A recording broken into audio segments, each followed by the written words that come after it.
Hello, and welcome in to another edition of The Swarm here on the Hive Media. It is Monday. It is Wrestling Day. We are here to talk about the last week that was in pro wrestling and kind of get into a little mini preview of Monday Night Raw, which will be happening later on tonight or today or tomorrow morning, depending on where you are. But that is why we are here today. Excited about this one. Not a ton of things happened in the wrestling world this past week, but there were a couple juicy storylines. We did have an NXT PLE over the weekend that we'll talk about the results, and we'll kind of dive into some of the bigger stories on the WWE and AEW side of things. And then we will do the damn thing. But first and foremost, as always, CJ, how we doing over there, pal? Well, Jekyll and Hyde weekend for you. Yeah, not great, but not horrible, I guess. I was a little distracted on the NXT pay-per-view, like I mentioned to you off stream. My Blue Jays was too busy getting our bat shoved directly up our assholes against Yoshinobu Yamamoto. But yeah, other than that, pretty good. Yeah. Listen, that guy's good. He's what, two No, straight he might be the best pitcher I've ever seen play baseball. Yeah.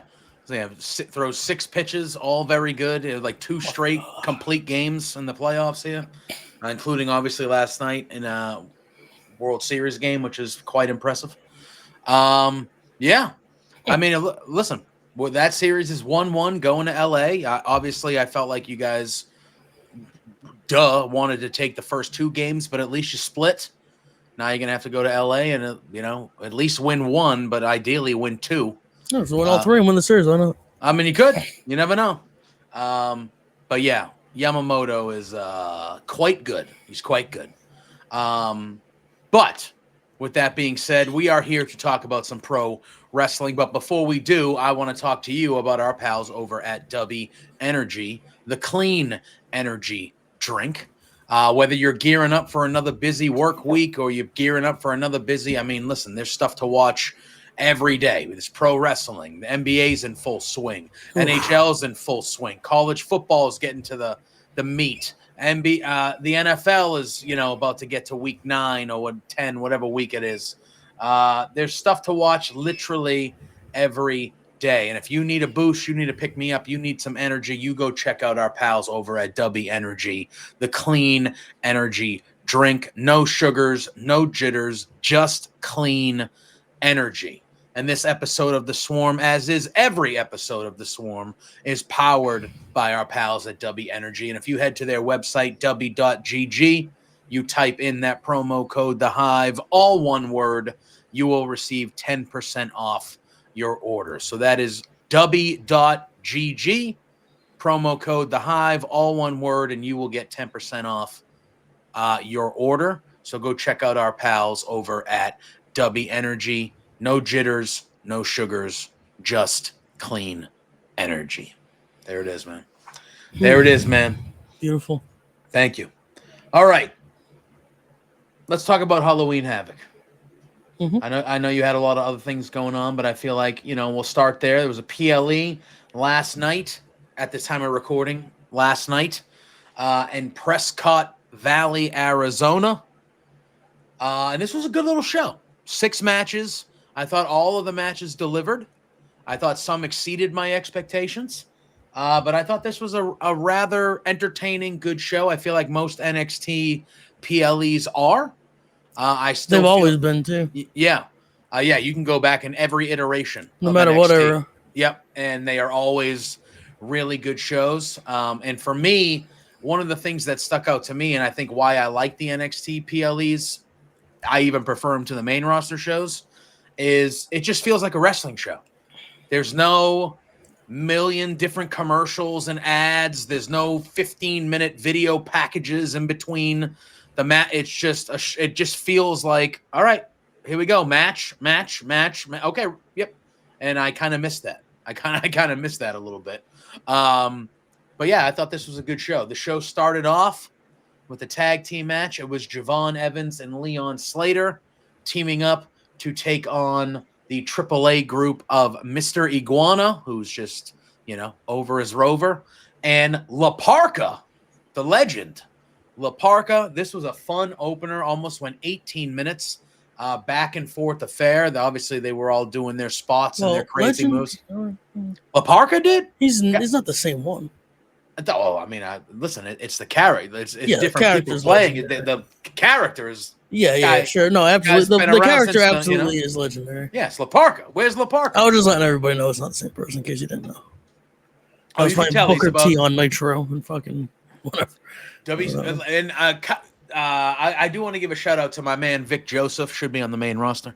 My man Vic Joseph with the WCW NWO Revenge shout out during this match, because he said he always would play with La Parka because La Parka always started the match with the chair. And that is correct. And when I had that game in my whatever version of the universe mode they had, La Parka was my heavyweight champion for like years. Okay. Love La Parka. Spoiler alert if you were watching JPJ's content. And you could change the color of the skeleton, so they had like a green one, an orange one. Oh, that's pretty cool. Yeah, it was badass, dude. What color would you use? Purple? You're a purple guy like me. I know that. I am a purple guy, but the purple thing came on a little bit late. That was probably that's like late 90s. I was probably doing the red or the something like that. It takes us a while to admit we like purple and pink as like grown men. Like as a kid, you don't really want to admit that. Yeah, I mean, I don't even think it was that. I just think it was. I didn't become like a strong purple like favorite color dude until definitely later on. Like I love a good purple. Oh, I love purple. It's the best color of all time. Wonderful. But yes, no, I thought this was a fun match. Obviously, Javon Evans and Leon Slater had that terrific match of the year candidate at Bound for Glory. But until you got to the ending. But them teaming up, and there was a little vignette that happened later on in the evening that tells me that and tells all of us that they will continue to be correct. Teaming up here a little bit. But I thought this was a fun match, an entertaining match, but obviously going into it, you knew Javon and Leon Slater were going to win this one. And they did, but I thought it was a good opener to the show, CJ. Yeah, when you have these guys involved, it's really hard to be bad, match quality. Javon Evans should just... Unbelievable. I mean, it's just, and he's like 11 years old, I believe. Well, I mean, Leon Slater's like 20. He's 21. Well, he's the elder statesman of that group. Yeah. Javon's 21 and Leon Slater's like 23, something like that. Yeah. Ridiculous. Yeah. Both. There's really not much, just insane. Leon Slater got the pinfall. Leon Slater, his finishing move is a 450, but he does it in the form of like a swanton. Yeah. So it's just the crazy, because he does the swanton and then like, as he's hitting the arc of it on the way down, he flips it back the other way, yeah. And it's like, that's just crazy. It goes against all the momentum of jumping that way. Yeah, it's bananas. And it doesn't make much sense how you can do that. I just don't get it. You think you could do that, JPJ? No. I don't even think I could dive off the top rope. I don't think I could do that in the WWE video game. Never mind in real life. I think that if I dove off the top rope, no matter what happened, I think I would die. I think I would just... At minimum, every... ligament your legs are every ligament is gone. Am I landing on my feet like a psychopath? You don't even get to pick, I don't think, when you jump off something. That's the ones that they do routinely, that every time I see it, I'm like, every bone in my ankle would be shit. I almost shatter my ACL walking out of bed. Yeah, it's unbelievable. When they do the thing where they jump and they land on their feet and like roll out of it. Oh, like after the person moves, they land on their feet and roll out of it. I'm like, my shit would be broken. At a minimum, from the knees down would be gone. Yes. Minimum double ACL tear, minimum. Yeah, I'm like, they just do it so routinely. They do like 4 times a match. It's crazy. But a good opener, a fun opener. Tag team starting NXT pay-per-views, just it's a tale as old as time. Yeah. Yep, tale as old as time. And then we went into a match that exceeded my expectations greatly. I love Ethan Page. I think Ethan Page has been main roster already. You a big Dr. Wagner guy? I haven't seen much of the guy, but I've seen a few matches. Yeah, he's good. Yeah. Very good. And this match, the Day of the Dead match for the NXT North American Championship, this was a really good match. Yeah. Very good.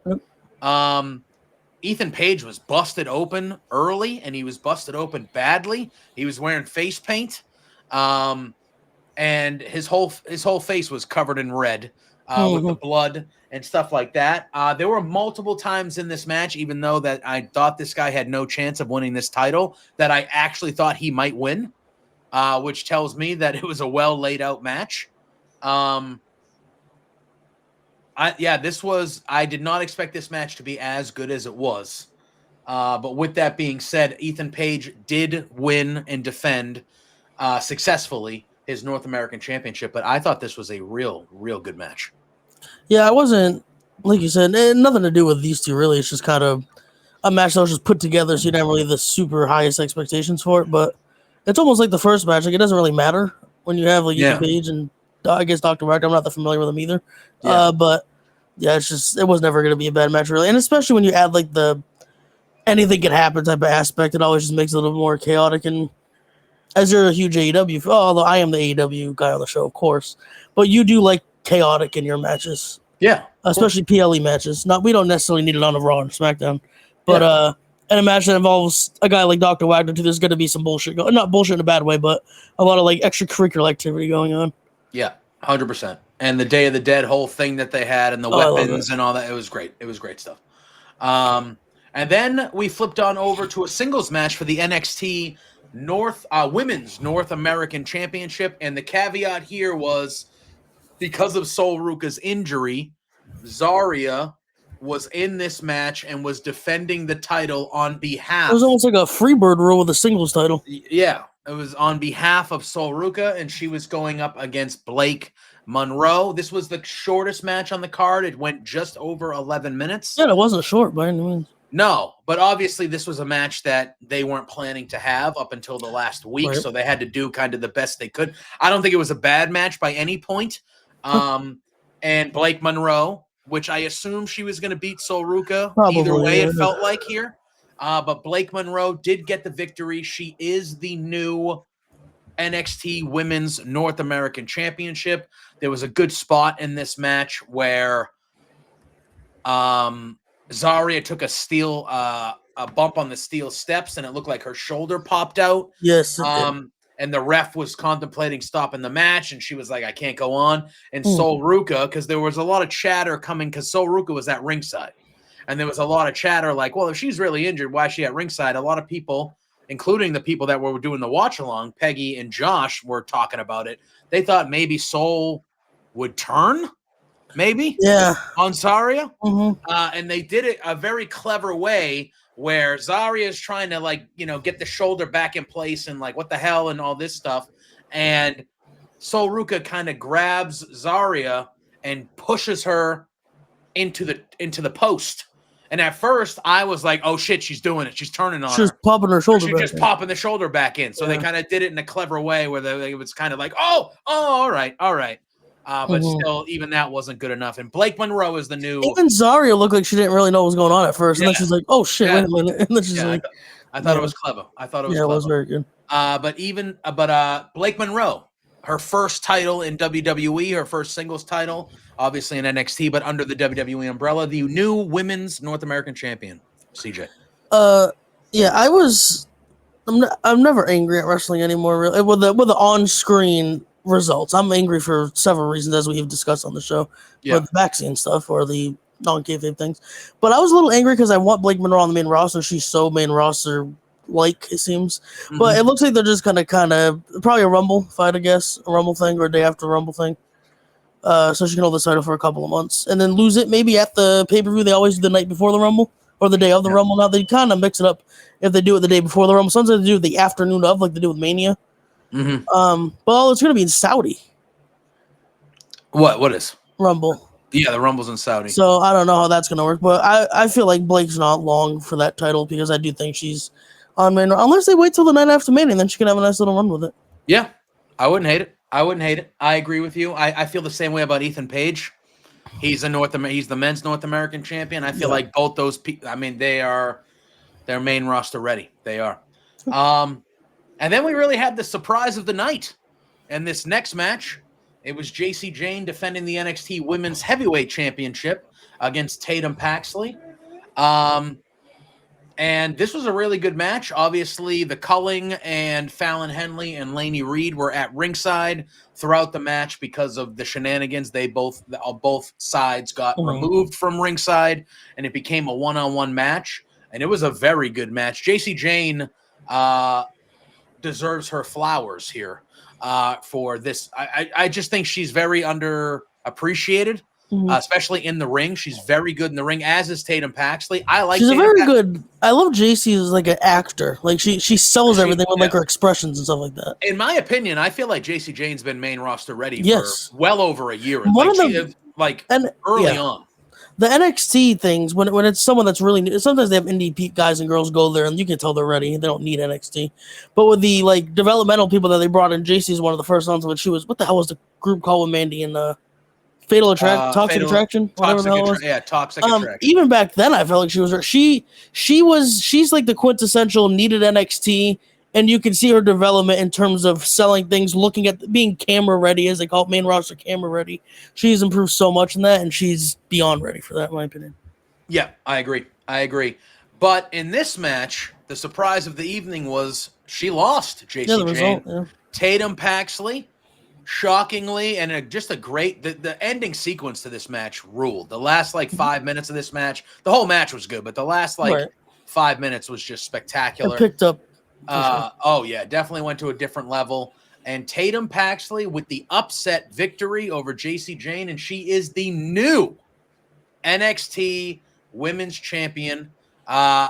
This makes me happy. I think Tatum Paxley is a star.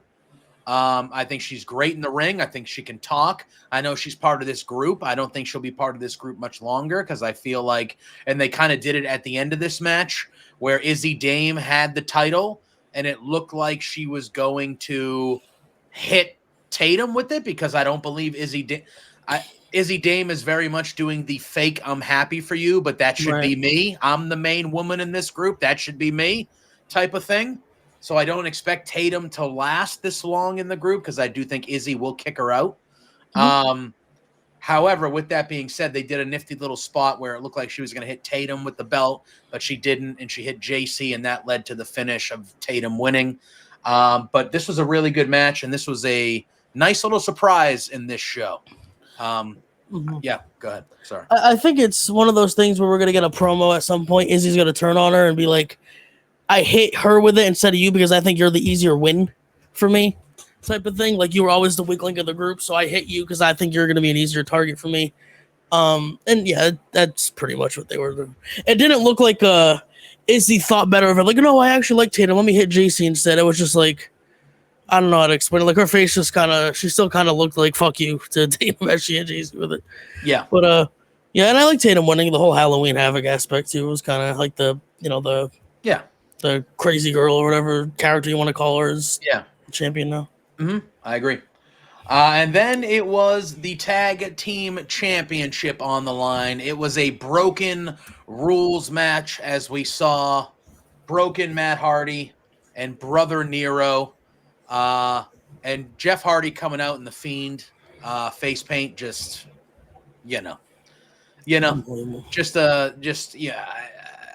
when again, like that's not a big thing at all. It's Halloween Havoc. They're dressing up most of the people. Right.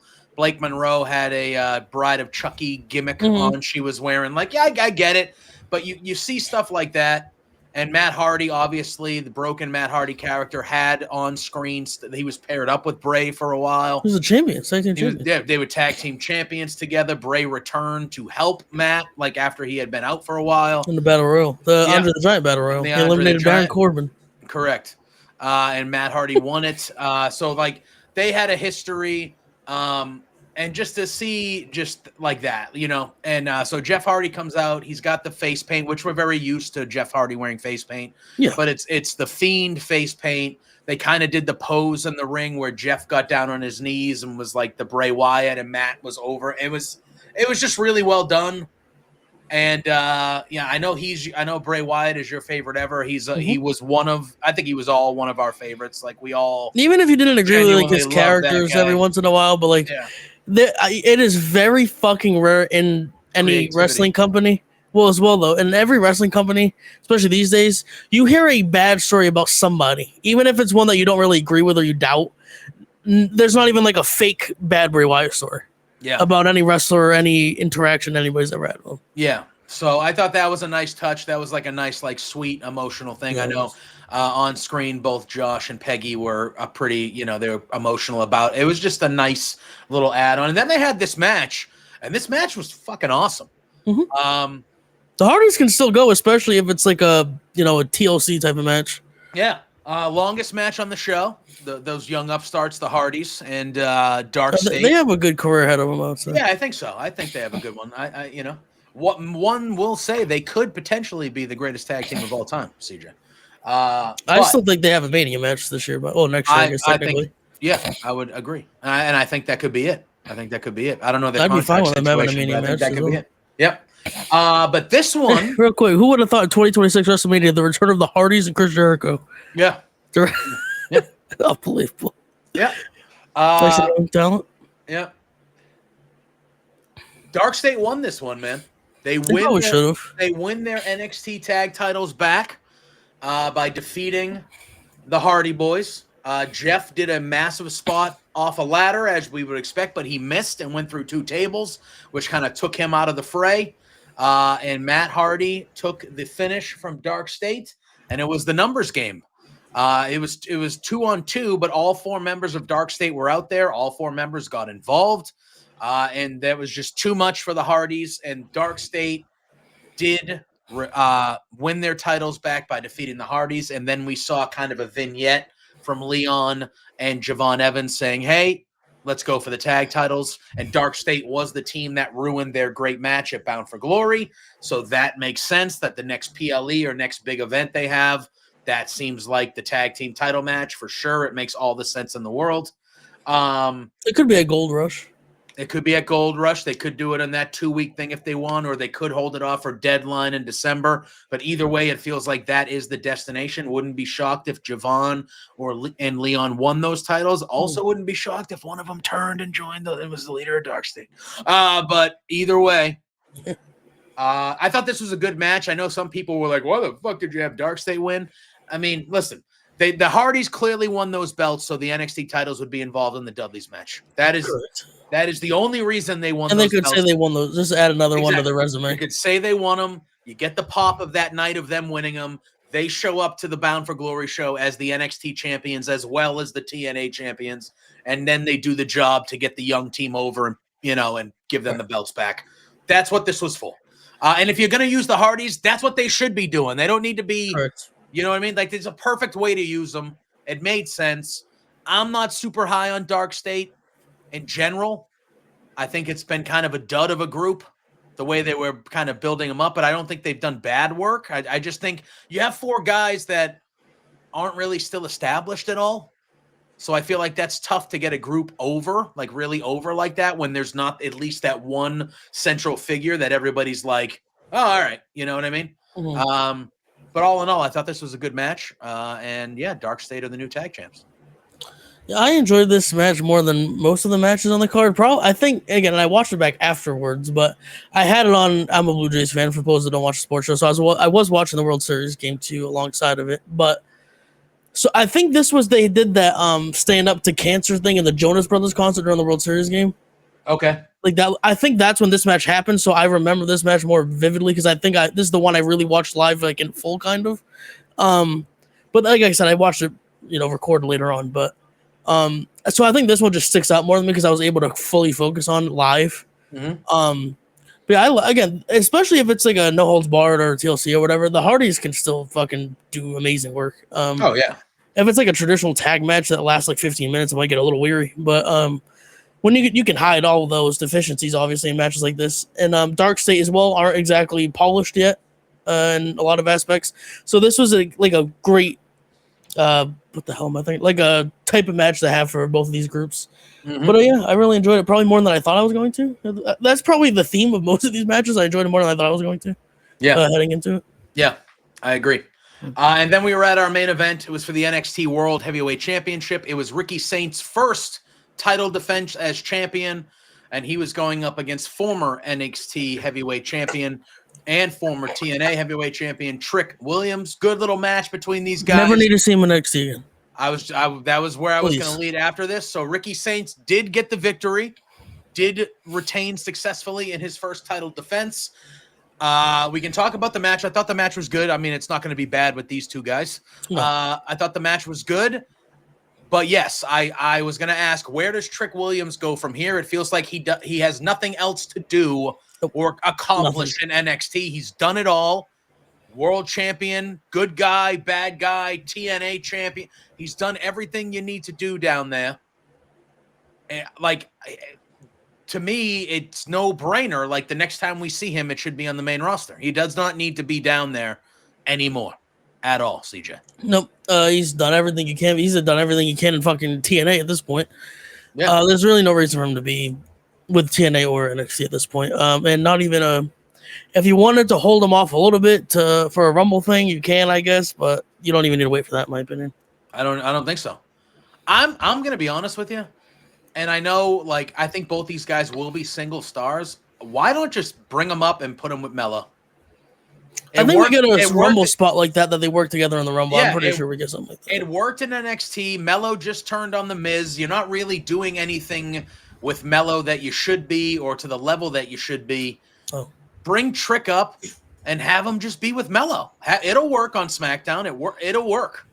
You can always have Miz recruit whoever and beat down Melo, and that's where Trick comes out. Yeah. They love to do that. Yeah, and I just think that would be the way to go. It's an easy way to debut him on the main roster. We've seen him when he was NXT champion show up in the crowds on SmackDown, and the crowds chant and whoop that Trick. Like, people know who he is. He's a bona fide star. I don't want to, and when we start talking about WWE here in a minute, about the Raw and SmackDown, I do want to get into a grander talk, and he is part of my focal point about that talk. Him and Javon Evans. So, like, I have one thing that. Yeah. So that's what I was just typing. I could have sworn and I was right. I just wanted to make sure before I brought it up. Trick and R-Truth have both have like praised each other. Trick said R-Truth was the guy he watched growing up. R-Truth said Trick is one of the best up-and-coming talents in the whole company, regardless of NXT or main roster. Why not have the Miz and R-Truth team back up? And have the whole Hero Truth thing, and then Melo and Trick again. So that'd be a cool little tag team match. Yeah, I would be more than okay with that. I would be more than okay with that. Awesome Truth. Yeah, I would be more than okay with that. I just think that Trick Williams should be debuting. He should be popping up somewhere in the next month. Like that. The only reason I said the Rumble is because he has been working double duty for quite a while. If he wanted to take a month or two off, I wanted to blame him. That's fine. Yeah. But if he doesn't want to do that, then he should be on fucking SmackDown 3 days from now after you watch this. Yeah, 100%. 100%. 4 days. But good show though. I thought. I thought so too. I had a feeling we talked about it. I had a feeling it was going to be a good show. It's baby AEW. It's never going to be a bad in-ring pay-per-view when it's an NXT pay-per-view. Yeah. Even if the storylines aren't great. Like AEW, I know we're like, I joke, but you are more AEW than WWE these days. When they were slow like a year and a half ago or so, the storylines were not good at all going into this pay-per-view, but the pay-per-views are still amazing. Yeah. So it has little to the storylines could be complete garbage going into these NXT shows. It doesn't matter. Mm-hmm. And they're not, by the way. They're not trash storylines. No, NXT is probably, like you said, the most consistent out of the 3 programs on WWE on a week-to-week basis. But the shows will never be bad pay-per-view-wise. I agree. All right. So this week in WWE, we had some big stuff that happened. On SmackDown last night, on Friday night, Jade Cargill turned heel. We saw Jade Cargill. Rightfully so, by the way. Yeah, we saw Jade Cargill come back. She looked amazing. She looked incredible. Shocker. Yeah, I know. She was helping Tiffany. She lifted her arm up. She was celebrating with Tiffany, and she turned hard on Tiffany. And it looks like Jade Cargill has her eyes set on Give her that. the goddamn thing. I think now as a heel that you give it to her. Yeah. I think now you give it to her. You let her figure it out. If it works, it works. If it doesn't, it doesn't. But yeah. I think opens a lot of Rumble winners for me as well. You could see Tiffany win. You could see Bianca win. You could see Rhea Whip running it. You could see a number like she's had. Yeah, Charlotte. She's had past, or you could do a fresh one as well. I mean, they don't like to do fresh matchups. We're going to talk about that. We're going to talk about that. My point is, even if they didn't want to revisit, there are some revisitable things that are still not that. What are they? You ever play WWE? Not Universe mode, but GM mode. Rivalry is stale if you haven't fight too much. Yeah, it says that thing. Like, there's a lot of those, but There's a lot of those where they haven't revisited. Like her and Rhea Ripley one-on-one at WrestleMania. Just like the presence of their entrances and stuff at a WrestleMania stage would be incredible in a title match. Yeah, I agree. Yeah. I agree. So that was kind of the big thing that happened with Jade. I like it. She's always been a heel. She just doesn't come off as a babyface to me. Yes. So I feel like she's really, hopefully, should come into her own as a heel here. She's more comfortable.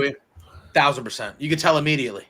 Even she didn't even talk Friday really after that, but like just her mannerisms and how she acted in the ring, she just seemed more natural with it. Yep.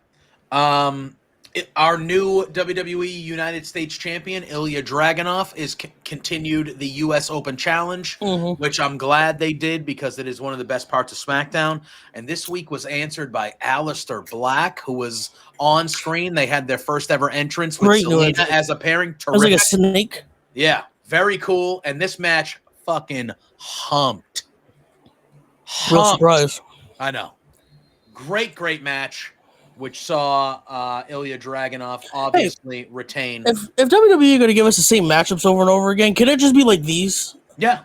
Like, no storylines, just these two beat the shit out of each other every week or something like that. Do that if you want to repeat shit. I'm fine with that. 100%. And then after the match, Damian Priest came out and went after Black, so they're obviously continuing the Damian Priest, Aleister Black stuff they're doing. But a great showing. Hey, if those two have a triple threat match, please get the hose out. No, you give me those three for that title at fucking Survivor Series, whatever it is next. You do it in my house. I'll watch it. Yeah, I'm please all day, dude, all day. McIntyre, Cody. Yeah, that's really the next thing we're going there. So they're continuing with this. The Drew just give I'm not a big Drew guy as ever. No, just give him the fucking title at this point. At this point, I don't even like I said, I'm not even a big fan of him. Just please give him the title, please. What's the point? I'm sitting here and I'm just going, all right. This guy was carrying your company through the worst time ever. Carried your company through COVID. Last year, he was the wrestler of the year for you guys in like many publications with the work that he did last year. Him and Punk had the best feud. They did all this stuff. That match, so I'm a little biased, but that Hell in a Cell match was my favorite Hell in a Cell match I've ever seen. Yeah. So like this guy's been good for so long, whether you're huge into him or you're not. He's fighting Cody. Can he beat Cody for the fucking title? Cody can win it back in a couple months. Who gives a shit? But it's like, dude, you have to belt up McIntyre. How many times is he going to lose a world title match before nobody believes he's already approaching that territory? Right. And this is a guy that whether he's a favorite of yours or not, he's too good to be in that territory, that category as a guy that doesn't win. Like, are you kidding me? Are you kidding me? Yeah. But they had a no DQ match, him and Big Jim. Good match. And McIntyre won with the Claymore. And then he's beating Jim up after the match. He's choking him out with the chair, and he's horse collaring him and all that stuff. And Cody Rhodes comes out. He makes the save. And then the show ends with McIntyre hitting Cody with the Claymore. And then he's kind of kneeling over him. And he's just talking his shit. So it seems like we are heading to another, which I'm cool with them having a longer feud in multiple matches. But Drew needs to win the match. Mm-hmm. And, earlier in the night, Cody comes out. He's talking about Drew. And McIntyre enters through the crowd, and they kind of have a promo off. McIntyre says he doesn't want excuses or apologies from Cody. He says the crowd is just booing because they're all brainwashed by corporate Cody's propaganda. And no matter what they do, no matter what he does, they keep cheering him. He goes, this is about me finishing my story, and I'm going to do it next week at Saturday night's main event. And then it turns into who attacked Jacob Fatu, because Jacob Fatu was attacked, and he's been written off TV with the teeth and all that stuff. Drew is swearing he's innocent. I believe him.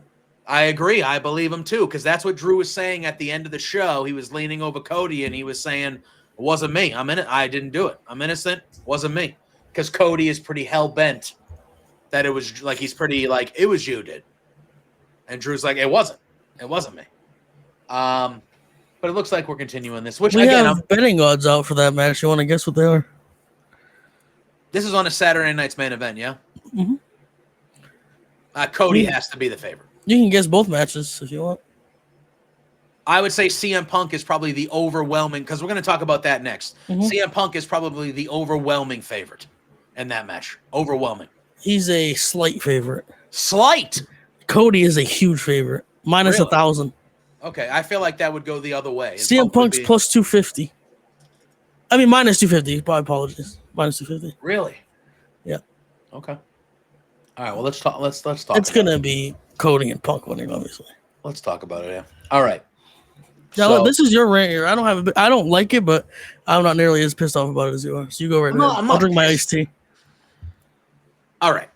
So, Raw last week, Adam Pearce shows up. He says that Seth is going to be out indefinitely, and Seth has been stripped of the world title. To the Braun and Bronson are very happy about that. And he says that they are going to have a number one contenders battle royal on Raw, and the winner will be going to Saturday night's main event to face CM Punk for the vacant World Heavyweight Championship. Braun Breaker and Bronson Reed are laughing. They're having a good time. And then Pearce says, oh, by the way, y'all ain't in that match because we wouldn't be in this scenario if it wasn't for you two. So you guys are not, you don't get a chance to do that, which I understand why that happened in a storyline sense. But when you get to the end of the show and we have this battle royal, which I thought was a fine battle royal. I thought it was fine. LA Knight should have won this battle royal to me. This should have been LA Knight winning this match. It should be CM Punk versus LA Knight. We've been teasing that match for a little while. We've never had the one-on-one match. And this is not an anti-Jey Uso thing, because I think the current iteration, what they're floating with this Roman shit and this stuff with him and Jimmy, this is the most I've cared about Jey Uso as a character since he's basically become main event Jey Uso on his own. Yeah. Because, I wasn't against him winning the Rumble. I wasn't against him winning I didn't want Gunther to lose, but I understood understood what was going on earlier in the year at Mania and all that stuff, and I was not against it at all, but the character has been very one note to me. It has been very, very one note to me up until this Roman bloodline stuff they've been leaning into this last month or so. Roman Anthony? Yes, my tribal chief, Roman Anthony. The best Roman in professional sports. There is a strong argument. But with that being said, why are we going back to Jey Uso for this? I don't understand why we're doing that. Why can't we ever have anything new? You mentioned it a little bit earlier. Why? And again, I see people and, As we speak, by the way, we have a third teaser of this guy walking down a hallway. It's Gunther, right? It's Gunther. But it is, someone did mention, and it might just be not as important. It's completely different shoes and pants in all three vignettes. You think it's Gunther? You think it's Gunther? No, I think it's Gunther. It's more fun if it was just a group, though. What if Gunther does not wear these shoes in this last one. Well, he usually wears loafers with no socks. No, this one is like like platform sneakers, kind of. What if it's the Americanos? This doesn't have the vibe of that. I know. What if it's Santos in the group?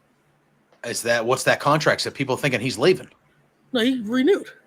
Is that's official? They announced it? Well, I mean, they didn't announce it. Oh, all right. They don't announce anybody resigning. All right. I don't know. I didn't see that. I was under the impression that some people thought he was leaving. I don't know. But I love Santos. I think he's a guy that if they did re-sign him, he needs to be a focal point of he needs to be doing shit. He's very talented. I would love a new group. I would love, no offense, that they just didn't put him with other Mexican or Spanish people. That's fair. Well, we could just mix it up, maybe. You could just. Speaking of, what the fuck are we doing with Rey Fenix? He's just in random tag. I kind of like that. He's just like that. What is that one stat about Cesaro? Has like 4 different titles with 4 different people. Unbelievable.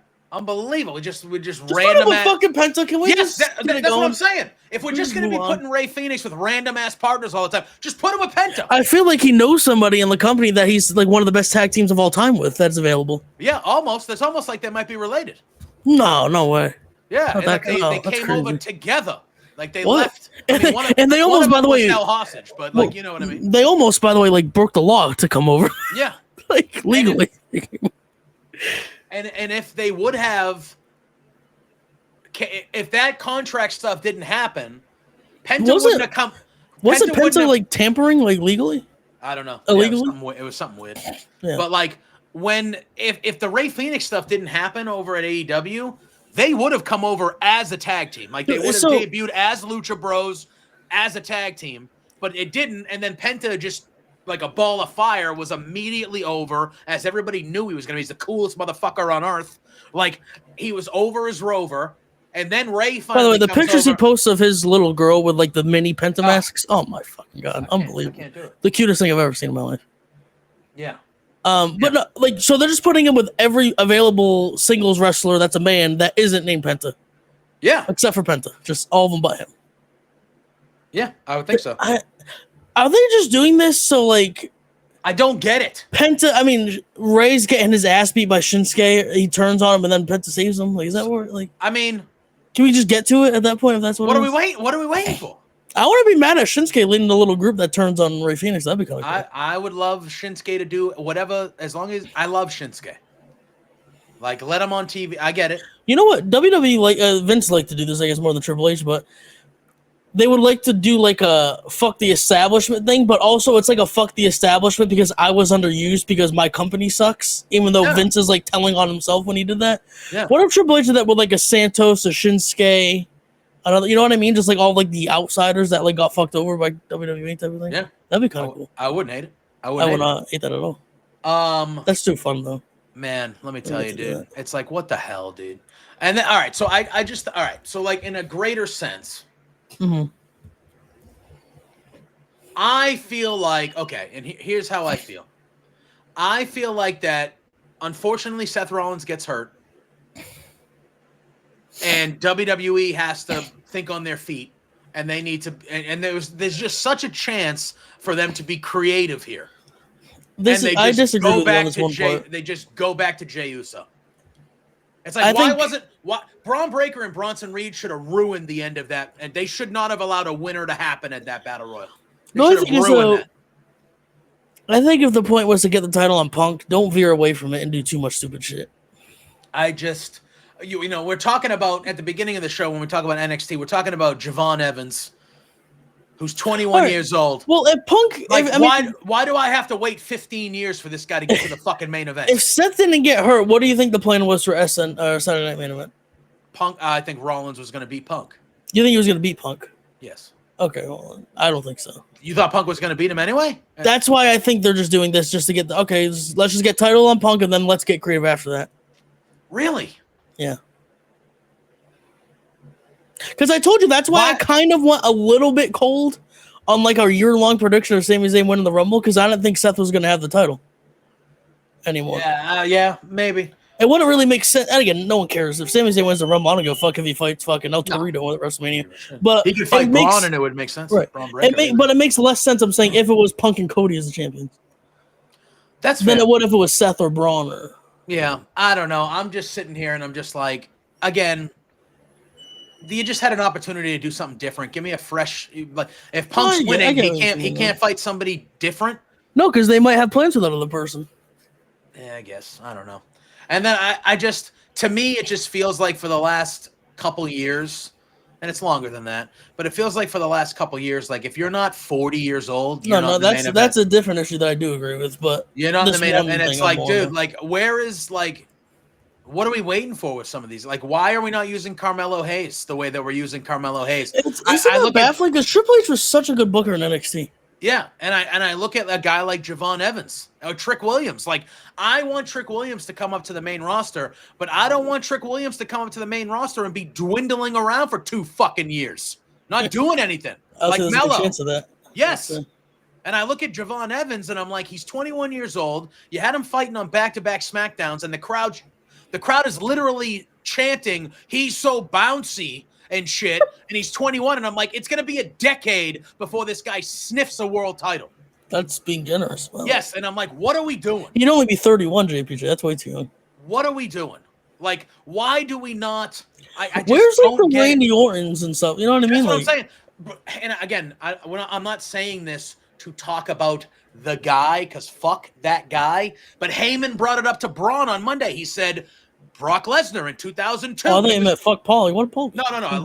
But like, well, Yeah, but okay, like, not as much as Brock. no, but like Brock Lesnar in 2002 and 2003. What showed up, and in 6 months he beat The Rock in or 8 months he beat The Rock in SummerSlam for the world title. Where is that? Why do we not? Why is that seem like we have to be on another fucking planet for that to fucking happen now? I would ask you this: who's that guy right now? Javon Evans. I don't think so. He's not beating The Rock at fucking Well, SummerSlam. no, but I'm not saying right now. No, literally The Rock. But okay, whoever The Rock is now, if you brought Javon Evans up to the I think main it's Trick roster, Williams. it could be Trick Williams. I think it's Trick Williams. And it should be. It should be. Trick Williams. Braun Breaker. Also. No, fuck that. We're fucking stupid. No. Why are we not just strapping Braun Breaker with this title now? We're so wrong. It's Obafemi is who it is. That's another guy. That's who it is. That's the motherfucker. I think it is going to be him. Are you telling me that you're going to eventually bring Obafemi up to the main roster and he's going to be fighting fucking, and again, I love this guy. This is not a derogatory yeah. But he's going to be fighting fucking Otis on Raw? No. Obafemi is the guy I think they finally break the mold for. I really do. It's ridiculous. I think people, okay, which again, this makes no fucking sense to me. I don't know if he had an epiphany, like not in a good way though, but Triple H has changed seemingly his booking likes and dislikes so much from when he was in NXT. It's bananas. And that's why I think Obafemi breaks the mold, because he is that big monster motherfucker looking guy. The end game of this is Braun Breaker winning the world title, and then when Seth comes back, Braun's the champion. Yeah, Braun Breaker is going to be, like, he might never lose a match again, Braun Breaker. I just don't understand why we're not just strapping him up right now. Because I think they're saving it for Seth. That's what I think. And they don't know. I don't think they know when Seth's going to be back yet. So they don't want to prolong it. It's a long time. If it's past Mania, like, just do it. Why do we have to do they're waiting. Other things? Because I think they're waiting to see if he's available for Mania or not. And just keep the belt on Braun for longer then. Who gives a shit? He's like 25. He's a stud. Oh my god. Anyway. Give me Braun Breaker versus Obafemi for the title. That's what I'm saying. I would actually be naked watching that match. Braun Breaker versus Obafemi. Braun Breaker versus Trick Williams. Braun Breaker versus Ilya Dragunov. By the way, a lot of these guys have history with each other too. Yes, Braun Breaker and Ilya had one of the greatest NXT feuds ever. Just fucking like, you have all, and I get it. Obafemi versus Bronson Reed. You do the eventual Bronson Reed and Braun Breaker break apart, and you get that match, which would make I'd have to change my pants. What about, you know what I mean? Bronson Obafemi, just a meat match? It's just like, what are we doing, man? It bothers me so much that there is like TKO, no youth. You like to save money. We know TKO loves money, right? Me and JPJ will do it for a combined less than half of what Triple H makes. We'll be the lead bookers. I'm willing to say that for JPJ. Yeah, look at we'll when it comes to booking, is Triple H perfect? No, but I do think Triple H is good at it. I do. It's so fucking weird because I do think he's good at it. I think he's good at it. I think he has a track. Look at NXT Black and Gold was the best wrestling in the last 15 years, in my opinion. Of any company anywhere in the world. Yes. Anywhere. I agree. When it was at his height. And that guy was running the show. All right? And he hit everything. And when he first took over WWE, from a business, the reason why Bailey brought Damage Control together. Yeah, I almost had no clothes on by the end of the show. Yeah. Like when he first took over, and that he was booking good stuff. And then that piece of shit forced himself back in for 2 months. And then it's just like, I don't know. I just feel I just look around the main event landscape and I'm like, what do you think the problem is? Is there anybody? Because those guys make money. Those guys are draws. No. Why does Triple H like? Look, I think he's still good. You think it's? You don't think it's? I get called a piece of shit Homer every time I say that. I don't think it's him. I think it's Nick Khan and TKO that are just like, this is what we're fucking doing. And NXT, Vince didn't give a fuck, so he just let him do whatever he wanted. And NXT right now, TKO doesn't give a fuck. That's why NXT runs. That's why Shawn Michaels is amazing. Because Shawn Michaels is running. And if Triple H quit today, and Shawn Michaels was WWE, it'd be the same fucking thing. 100%. Because what's happening in NXT is what Shawn and Triple H actually want to happen. And they don't give a fuck about NXT as much as they care about up here. So they're running the shows that way, and it shows. It shows. Are they perfect? Absolutely not. But it shows. It's a completely different vibe. The right people are winning things. There's more moments. There's more everything because those shows are getting run for wrestling fans. This is business. This is just all what's making us the most money. If TKO just treated it as an investment opportunity and didn't care what was happening, I think we would be, October 2025, and like day 290 of Carmelo Hayes having the world title. It's ridiculous. Triple H and Shawn Michaels love that fucking kid. As they should. He's a fucking stud. And he helps where he's from as well. That always helps the situation. I mean, listen. Shout out. Listen. Christian Casanova all day. Please. Represent. But that's people like that would be 2 world title reigns in at this point. Yeah. As they should be. Carmelo Hayes should have walked right up to the main roster and immediately have been fighting and winning mid-card titles. Immediately. And again, this is not a negative to The Miz at all, but he shouldn't be floating around with The Miz for the last 7 months. He's above The Miz that. should be doing random shit, like I said, with R-Truth and just doing fun, dumb shit. That's what he should do. Oh, man. It is not annoying. Involved with world title people. It is annoying. Get the world title picture.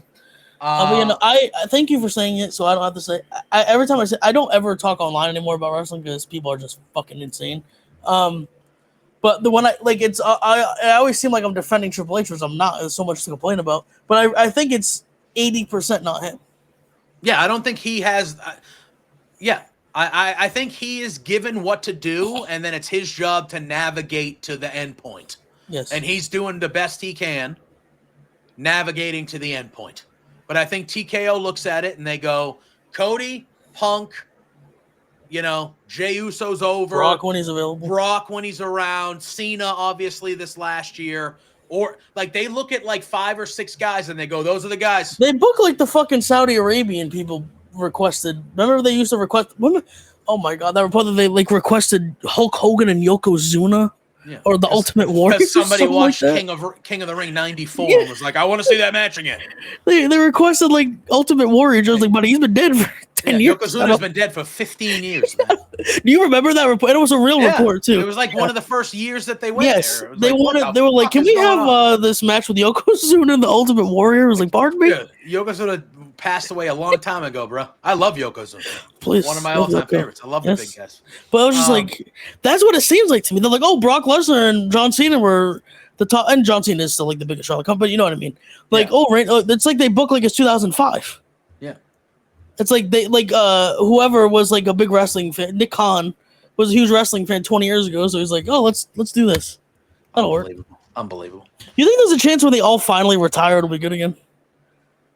But it's not even that, though, because, I like CM Punk. I like Cody Rhodes. I like Drew McIntyre. I like the only guy I don't really care for that much is Jay. I'll tell you what, I think Cody Rhodes is a Triple H thing.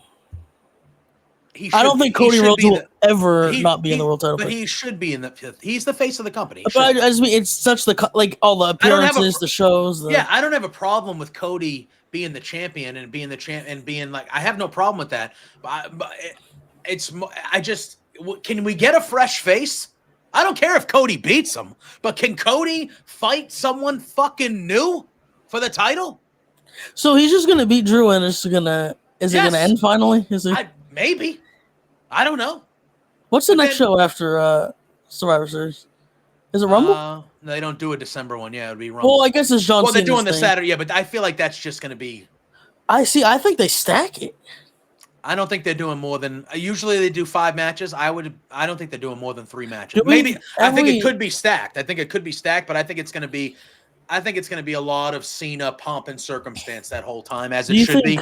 We get. Has there been any information on the 2 elderly men we always talk about potentially showing up at that show? Has there been any the reason why it's where it is? Oh, let's hope. And his best friend? No, we haven't seen any reports on that. Okay. No, but I assume. Do we think it's like a WrestlePalooza type of card? We just get Brock on it. We get fucking Orton on. No, Orton wasn't on it. Let's hope not. Let's hope not. When's his next appearance? You think Rumble? I don't care. It has to be. Saudi is guaranteed to have him play. It'll definitely be the Rumble. He's gonna be 30.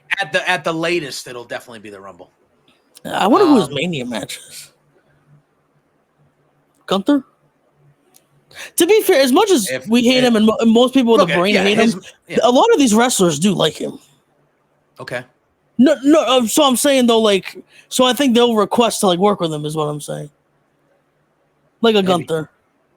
Well, I mean, Gunther's hitless though. He could retire. Pretend Lesnar retired after that. He could have retired Goldberg, Cena, and Lesnar. my concern would be that they would have Brock go over.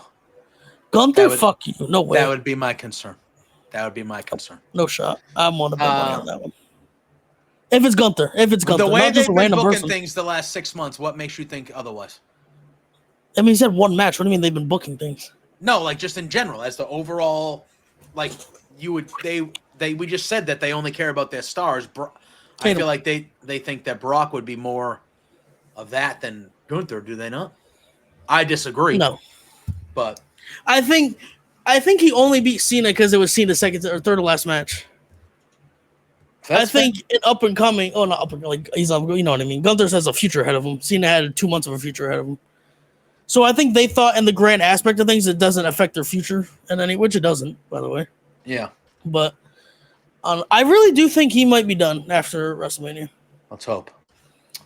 Let's hope.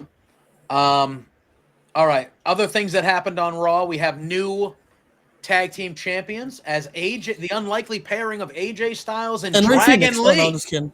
And Dragon Lee. Formerly Ray Phoenix. Yeah, are the new World Tag Team Champions. They defeated Finn Balor and JD McDonough in the Judgment Day. So they lost their belts. And then later on in the evening, Dominic Mysterio, by nefarious ways, once again defeated Rusev to retain his Intercontinental Championship. So I kind of like the dynamic they have where now Ray is the only champion. Not Ray. Dom is the only champion in the Judgment Day, and the rest of the Judgment Day has already been kind of I got big eyes. I got a notification on my phone. Sorry. It's okay. What we were talking about previously. So I like that. Becky Lynch and Maxine Dupree had another banger. They had another banger. Shout out to Maxine Dupree. Yeah, right? Two great. Shout out to Becky Lynch. He's yelling at the dogs. Oh, he's yelling. Oh, it's getting serious. Tatum, over here. It's getting serious. Tatum. Come here. Yeah, this is it's past the time to. It's a nightmare. With mom not here for another couple weeks, might as well just leave the door open. Fucking let someone break it. Yeah, shout out to Maxine Dupree for the two matches with Becky. She's been great. She's been very fucking good. Like she will probably never be Asuka in the fucking ring or Io Sky, but she doesn't need to be. She's very good. Like she's gotten very, and she's over. She's over. The crowd gets behind her. And now she's that over still, and she's not like offensively bad in the ring anymore. Yeah. And shout out to Becky Lynch for giving Maxine, because there are plenty of people at that level that would have been thrown this idea and been like, fuck that, I'm not doing that. And Becky was like, no, I'll do it. I'll make her look like $1 million. Yeah. She lost her twice. Like $1 million.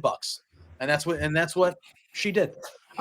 Two good matches between those two. That was a good piece of business. Yeah, absolutely. I liked it. Later on in the evening, we saw the return of Nikki Bella. It was Roxanne versus Stephanie Vaquer. Vaquer won. Real quick, let me interrupt you. We did have Nikki Bella on our NXT watch along. That is true. So Josh dresses Nikki Bella amazing. Yeah, it was very good. We should have had a counter real quick on that of how many times he did this to get the hair out of his eyes. Oh, it was every. It would have been in the thousands. Yeah, it was every 2 minutes. It was just. Did you have any insight on them dressing up as those? Nope. On this show last week, I did say that he was dressing up as Nikki Bella. You did predict that, yes. I did say he was going to do Nikki. I assumed he would do one of the Bellas because he had the championship and he's a Bella stan. So I felt like personal friend of us, Nikki Bella, retweeting and reposting our reactions to. Yes. Definitely not Josh's reactions, just mine and yours. Yes, 100%. For sure. So. So Vaquer won a match against Roxanne, a good match, and then she gets attacked by Raquel after, and Nikki Bella made the save. So it looks like they're going to be friends until Nikki Bella turns heel on Stephanie Vaquer, and then we're going to get that world title match at some point. But yeah, that was that. What? I think that is a perfect match. You think it's Survivor Series or Saturday night? I would do Survivor Series. Yeah, because it's in San Diego. Those are all Spanish women or Latin women as well, so that'd be kind of a cool. Yes, I would do San Diego. I would do SummerSlam in San Diego. I think that's a big one-on-one Survivor Series. It's a big Latin community there too. In the baseball field, it's going to be a lot of people. You have a one-on-one. Yeah, I feel like that Nikki Bella's a big name. That seems right to me. It'll be, yeah, that seems right to me. So that happened, and then what we talked about at the beginning, they had the championship battle royal, which again I thought was a good battle royal. And you love the winner, so yeah. But here's my thing: when it got down to the final three, and it was LA Knight, Jey Uso, and Dominic, I kind of wanted Dominic. Oh, everybody wanted Dominic. I wanted Dominic, and again, and even, with it, even that is like. Oh, that would be a cool one-off. CM Punk versus even though CM Punk's winning. Even though Punk's winning. But I think if that match was taking place at Survivor Series, Dom might have won because of where it is. No, it's Saturday Night's Main Event. I said if it was going to take place in Survivor Series, you would think Dominic would have won. Yeah. Which I'd be all right with. Oh, please. I'd be more than all right with. Amazing. But, yeah, so that was kind of the week that was in WWE. Again, they had a good week. There's always stuff to nitpick. Yeah, I need some fresh faces, man. I need some fresh faces, bro. Unless it's our faces, you need new faces every once in a while. Yeah, man. Like I just need a shot of youth. You don't get that here. No. I'm an old fuck. Over in WWE, we did get the AEW women's tag team. What did I say? You said over in WWE, you got the AEW tag. Might be. Over in AEW, we see big WWE stand JPJ came fucking to the company. Yeah, as I just was bitching about it for a half hour. So we do have they released the brackets for the AEW Women's Tag Team Championship Tournament, and I have a new favorite tag team. They are loaded, my friends. In all of wrestling, the Babes of Wrath. That's what they're calling themselves. Who? Harley Cameron and Willow Nightingale, who I love. I love. Well, I don't give a shit about Harley Cameron. They got to. Oh, she's. Do you want to guess who it is out of the teams you're about to list? Mercedes and Athena. No. Really? Who? No. Who I love? I'm saying my favorite tag team.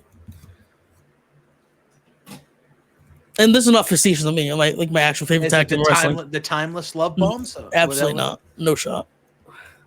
Who the fuck is it? Sky Blue and Julia Hunt? No, God bless, but no. Queen Aminata and Jamie Hayter? There we go. Oh, my God, please. Tremendous. Tremendous. Wonderful. And these tournaments are as follows. On the left side of the bracket, we have that tag team favorite of yours. We have Queen Aminata and Jamie Hayter going up against the Give them the men's tag titles, too. Yeah. Fuck it. The Sisters of Sin. They had a good little four-way tag match on Dynamite, and the winner got to choose their first-round opponent, and Aminata and Jamie Hayter won that match with a awesome finishing tag team maneuver of that ridiculous headbutt by Aminata right at the Haterade. It was unreal. I love how they come out with Jamie carrying her, too. Yeah. It's very funny. And they chose the Sisters of Sin. And then on the bottom half of the left side, we have the Babes of Wrath, Willow Nightingale and Harley Cameron, going against Mercedes Moné and Athena. We saw Athena show up on Dynamite and say she wants to make history with Mercedes. And so they put that team together. And then on the right side of the bracket, we have Alex Windsor and Riho taking on the team of Toni Storm and Mina Shirakawa. Oh, that's a fun little tag team. Mm-hmm. Windsor and Riho? Yes. Oh, yeah. I like Alex Windsor a lot. And then on the bottom right, we have the Top Gods, Megan Bain and Penelope Ford, going against Tay J, Ty Mello, and Anna J. So to me, by the way, I kind of like all those teams. I do too. To me, this has a Mercedes, Athena, Tony, Mina final written all over it. I would think that would be the direction they're going. Not saying that that's what I would want to happen. I would like a more established team to at least make it to the final. I look at Megan Bain and Penelope Ford, and to me, I feel like they should be the first tag team champions. I was going to say, it is so obviously not going to be one of the big names, the huge names. Yeah. It's not going to be a Mercedes. It's not going to be a Tony. Yeah, I could see them going in the direction you just said. It wouldn't be shocking if Jamie and Queen won, right? Nope. They obviously love Jamie. Yep. And Jamie's kind of in that spot where she's probably not going to get a world title shot anytime soon. And I don't know a single person that would or should complain if Queen Aminata got a title. No. Love Queen Aminata. And they would put on banger matches against whomever they fucking defend them against. So if I'm picking these brackets, the semifinals for me are going to be Aminata and Jamie versus Mercedes and Athena. I think that's correct, yeah. And then it's going to be Tony and Mina versus Megan Bain and Penelope. I think they get those are the final four big teams there, and then they both lose, I think. You think they both lose? I think they both lose. I think we get like a underdog finals. So Amanada and Hayter versus Penelope and And Megan Bayne is your pick. Megan Bayne. Yep. I would like to. Like I said, I think Megan Bayne and Penelope Ford should win these belts. Or do you think they put one of the big teams there to lose, so that pushes the other team over them? Like it gives them a little bit of a rub. Is that what you think happens? Like it ends up being, who did you pick? Penelope and Megan. You said for the fight to win. Is that who you said? I personally would like Toni Storm to turn on Mina and go. That would be the final and go the semifinal, and that lets Megan. That lets Megan. Although that would be too heel. I don't know. I find it hard to believe that I think Mercedes and Athena are going to lose. Unless Athena walks out on her or Mercedes. I think Athena walks out on her, and that leads to that's what I think happens. Like something like that happening, I could see. I just feel like the way Mercedes is going with all these titles. I think that's where Athena's like, you ain't getting another one, bitch. Or do they do the thing because Mercedes also at Full Gear coming up is fighting for the AEW Women's Championship against Statlander? Does Statlander cost them? Sure, they do it that way. Great. Then you could also set up. After we assume and we hope Chris beats Mercedes, and not hope like we don't like Mercedes, but I think Chris needs that win. Should win this match. That also then freshly sets up Chris versus Athena. If Chris cost them that match, because Athena's like, "What the fuck did I do to you, bitch? Like, why'd you do that shit to me?" Yeah. So I think that could be a direct. I would love an underdog team to win though. Even I love Queen and Jamie, but even if it's not them, I would like a Penelope and Megan Bayne to win or something like that. I agree. I think it would be something good. On that run, so we're getting Samoa Joe and Hangman again. That seems to be the direction that they're going. Any chance Joseph wins? I'm gonna say no. I agree, but we got that. We still have MJF lingering around with that briefcase. Whenever he wants to do that, he has to say it 7 days in advance, which I hate, but I get it. Whatever. Mm-hmm. Look at. It's a good bracket. It's a good bracket for the champ. I think all 8 of those teams are solid pairings. It should be fun. And then we're obviously still building to the women's. It feels like we're going to get 2 blood and guts matches now. Yes. Which if I was them, I would honestly, that whole Dynamite should be 2 matches. Like, yes. The men should get the first hour and the women should get the last hour. Throw one commercial, like a half an hour into each match. Yep, and then maybe do like a little promo segment with the back-to-back promos in the back or something. And like the matches will really be like 48 minutes each or whatever. Yeah, and then you need your commercials. You need a little bit of bullshit talking for a minute. a little bit of that. But that's what I would do because it feels like we're getting the Death Riders and the conglomeration. Yes, and I think that'll be the time where Roderick Strong turns. And joins the Death Riders. Someone out of pocket, but out of thought is going to join the Death Riders. We thought it was Chris Statlander for a minute. Yeah, I think it's going to be Roderick Strong because he clearly the only reason he's in the conglomeration is for Kyle. He does not want to be there. He does not have a good time. His vibe and the way he wrestles fits the Death Riders. His wife is in the Death Riders. Yeah.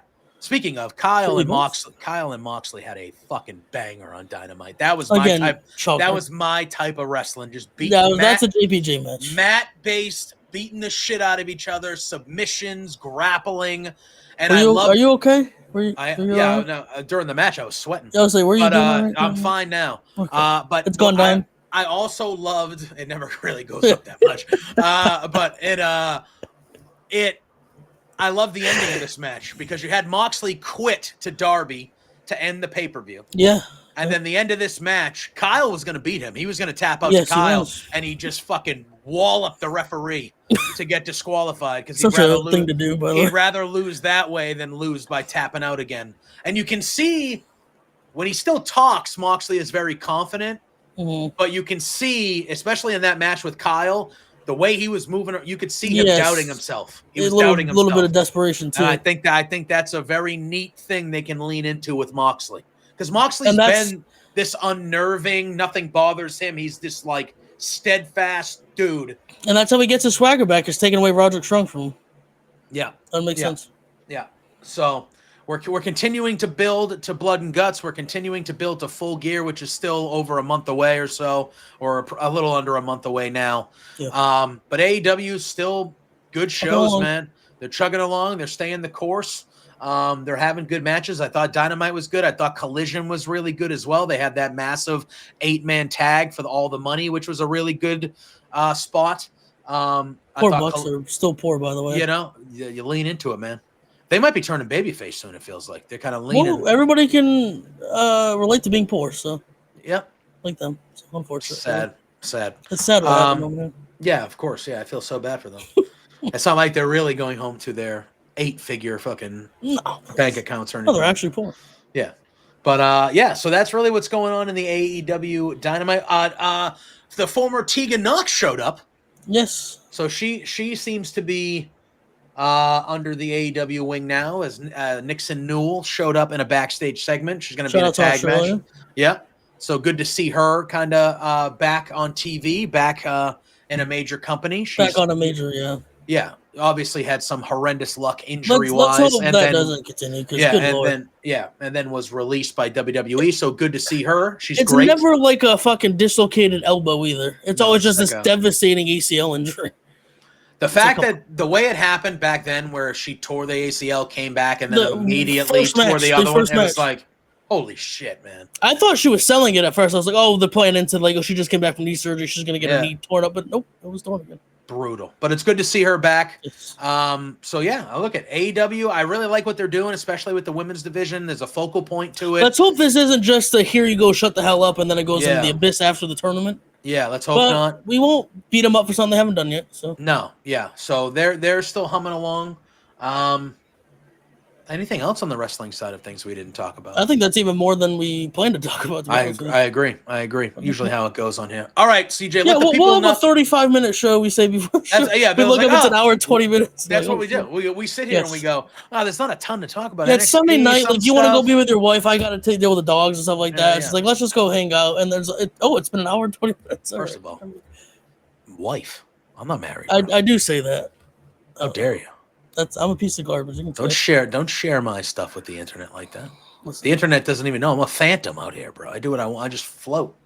JPJ's not. This is actually an AI. JPJ's not really me. I'm not real. Fuck AI. Don't use AI. Go to real artists. Well, maybe for some. Well, not. But yeah, AI does have a place in the world. AI is necessary and spawned. Not in the places that it's been using. Though. Correct. When it's creativity and artistic, get the fuck out of here. By the way, I'm so glad that again, not defending WWE, but that story just got squashed. Like that was just complete bullshit. Yeah, WWE came out and they were like, that was so unbelievable. So that was not. Oh yeah, WWE is just using AI writers now. That's what we're doing. Yeah, they probably come up with better shit. The Jey Uso probably. Yeah, we'll see. Let it come up better. Yeah. All right, CJ, let the people know what else we got coming up on the Hive this week and where they can find you, my friend. We do real quick have to. Give a moment of silence for Stu with the High View. Because we talked about the sports show. We bounced back, though. I don't know if you watched that video. I bounced back hard. Yes, we did. I lead the defense, so of course we bounced back. Anyway, so JPJ's got that going. He streams a couple days a week now, too. MLB The Show grind, as we're probably both going to do here in the next day or two. Getting to the end, though. Getting to the end. Yep. It's almost over. Unfortunate. Well, so is my Blue Jays, unfortunately. Anyway. We have the Substack with Peggy, Bryn, Josh did a nice piece on his fell in love with wrestling again after being at a Melbourne live event in his home country of Australia last week. Stu is doing stuff every day. It seems like he's on live streams, watch alongs. He's actually, as we're recording this, doing a game with Peggy, I believe, right? Yeah. And then what the NHL series he has, the FIFA series he used to have on and off with it. Me and Josh do Impact Intact every other Monday. We have a new episode dropping today as you're watching this. Or is it tomorrow, I guess now. This drops on Mondays, yeah. And my dog does not care about any of that, unfortunately. But yeah, the Buzz is taking a week off, but that's usually every day with Jamie. The episode drops on Friday. You get a little clip every day leading up to it, and the full episode drops on Friday mornings.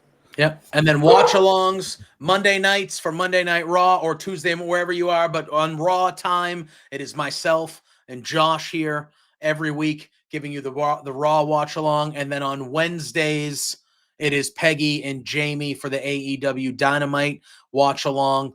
And then we usually are here for most PLEs on both companies. We were here for Halloween Havoc over the weekend.